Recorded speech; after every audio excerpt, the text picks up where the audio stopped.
Om Tat Sat. Welcome to Gyan Bhakti channel by Swami Nikhilananda. My humble prostrations to the all-pervading Brahman, to my worshipful Guruji, Swami Jyotirmayanandaji Maharaj, to Ram Parivar, all sages and saints, and to each of you divine soul watching today's satsang. So we are currently studying the scripture, Mysticism of Ramayana. Commentary is by my Guruji, Swami Jyotirmayanandaji Maharaj, narrated by myself, Swami Nikhilananda. So let's get started on today's satsang. Today we will be covering the awakening of Ahilya in this journey where Lord Rama, Lakshmana are helping sage Vishwamitra in his yagyas and sacrifices in the forest. After the destruction of the demons, sage Vishwamitra suggested that Rama and Lakshmana accompany him to the royal court of King Janaka, where that great sage and philosopher king was performing a special sacrifice through which he hoped to find the proper husband for his daughter. King Janak, it's Mithila, well, he was the king of Mithila. Currently it's in Nepal, and there is a beautiful town called Janakpur, which I had the pleasure of visiting not too long ago, I think in 2019. And that is the journey that he was Sita's father, Sita Mata's father, and Lord Rama and Sita Mata were married in Mithila in King Janak's kingdom, and he was an enlightened king. He was a king and a saint at the same time, as he had attained enlightenment. There is this beautiful scripture called, most of you know about Bhagavad Gita, but this scripture is called Ashtavakra Gita. So if you have, many of you may have heard of it, but if you have not, it's a very deep scripture about sage Ashtavakra and King Janaka. Just as a side note, as a separate study for serious aspirants, if you need to at some point, that will also be a wonderful supplement to your spiritual progress. While Rama and Lakshmana were traveling with sage Vishwamitra towards Janakpuri, they passed through an ashram where everything was desolate and deserted. It was the ashram of sage Gautama. There they saw a stone statue of a lady whom Vishwamitra identified as Ahalya. Due to certain misdeeds, her husband sage Gautama had cursed her to stay as a statue until Rama passed by and touched her. According to the story, in ancient times, sage Gautama had attained such greatness that Indra became jealous of him. In order to taint his glory, Indra planned to bring a form of impurity into Gautama's family life by deceiving Ahilya. So one day when Gautama was away from his ashram, Indra assumed the form of Gautama and entered into amorous sport with Ahilya. Ahilya was unaware of the deception until she saw Gautama returning home, and then she realized that she had been consorting not with her husband but with Indra. Seeing Indra trembling with fear, Ahilya hid him in order to protect him from her husband. That was her error, and Gautama knew of it immediately when he entered the hermitage. Angrily, he cursed Indra as well as Ahilya, and Ahilya was turned to stone. Seeing that statue like Ahilya before them, Vishwamitra asked Rama to touch her with his foot. The moment he did so, the statue came to life, and the liberated Ahilya offered adorations to Rama and then flew away into the heavenly world.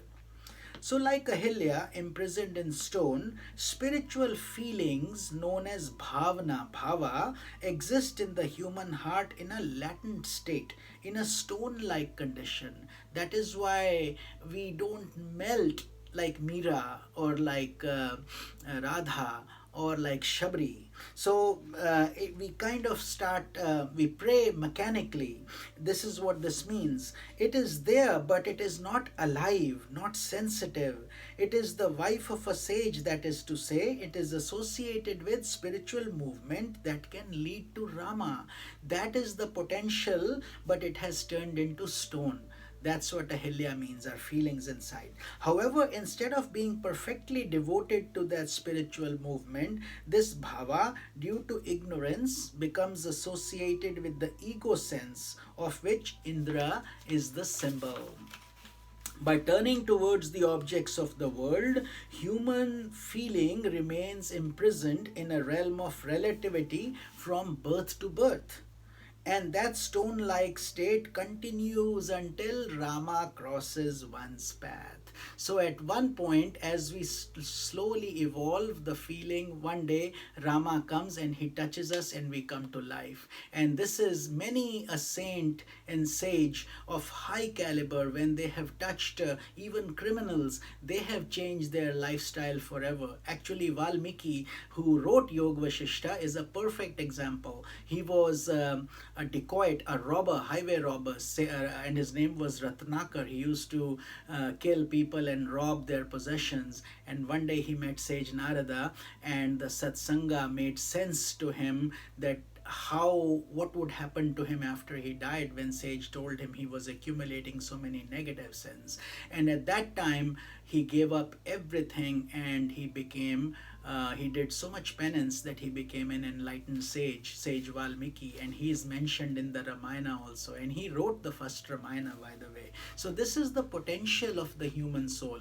We should never underestimate our abilities. We have the ability to do anything once we set our mind to it. As our Guruji always guides us, we are the architect of our own destiny. So let's keep that in mind. So, by divine grace, there comes a time in spiritual movement when an aspirant begins to feel the touch of divine presence in his life. A time when he gets his first real glimpse of the divine love. So that means we have to be very patient, continue our bhakti, our sadhana, our scripture reading, our selfless service in a devoted and a constant way. And then we start getting the vision of the Lord. This glimpse, these few dust particles from the divine feet, cause bhava to come into life, which is what Rama did. As soon as his feet touched that statue, she came to life. No longer worldly feelings soar away from the world into the realm of the transcendental. So Rama, now in Janakpur, wins the hand of Sita. After awakening Ahilya and receiving the adorations of sages, Rama proceeded to Janakpuri with sage Vishwamitra and with Lakshmana.